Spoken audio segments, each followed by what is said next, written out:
最近咧，好多人講配得感呢幾個字啊，意思即係話咧，你內心深處覺唔覺得咧自己配得到一啲好嘅人啦，或者好嘅事啊？嗱，好多人咧以為自己都冇呢個問題嘅，但係其實咧，以下日常生活嘅3個舉動，如果你中咗一樣嘅話咧，可能咧都會提醒下自己係唔係喺配得感方面咧，你係着咗紅燈嘅喎。Hello，大家好，我係心理學家吳子嫣 Natalie。嗱，講到配得感咧，一齊睇下咧，以下呢3個問題，你會唔會咧其中一項咧都係經常出現嘅？第一就係當人哋讚你嘅時候咧，你首先會覺得尷尬啦，然後就瘋狂否認。第二咧就係食飯嘅時候，通常將最好嘅嘢留咗俾人啦，自己咧就會食啲配菜啊，或者食啲剩翻嘅餸啊咁樣樣。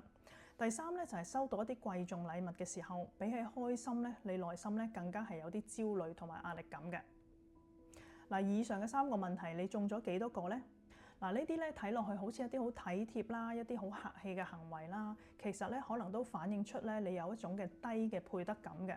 而呢種咧覺得自己唔配嘅習慣，往往咧都係嚟自於小時候原生家庭對你嘅一啲條件式嘅愛護。可能以往咧你只要考到第1名先至會有獎勵啦，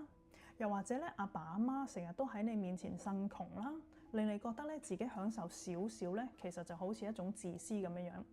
久而久之咧，你大腦就會有一個信念啊，要自己咧好努力、好有用，又或者咧好委屈自己，先至會配得到一啲好嘢。咁所以自必然大個咗，你內化呢種習慣之後咧，當你好容易或者好順利去得到一啲好嘢嘅時候咧，你就會覺得自己唔配啦。鏡頭前面嘅大家咧，可以喺今時今日提醒自己，你已經長大啦，你唔再需要用委屈自己咧去換取安全感。今日開始咧，試下以下落嚟嘅2個方法咧，去提醒自己嘅配得感啊。第一，同人食飯嘅時候咧，可以大方咁將最靚嗰件肉夾俾自己。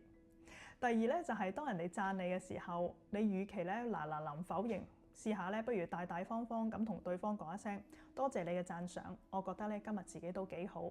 如果你中意呢條短片，請你 like、comment 同埋 share，同埋 subscribe 我嘅 channel。多謝大家收睇，下次再見，拜拜。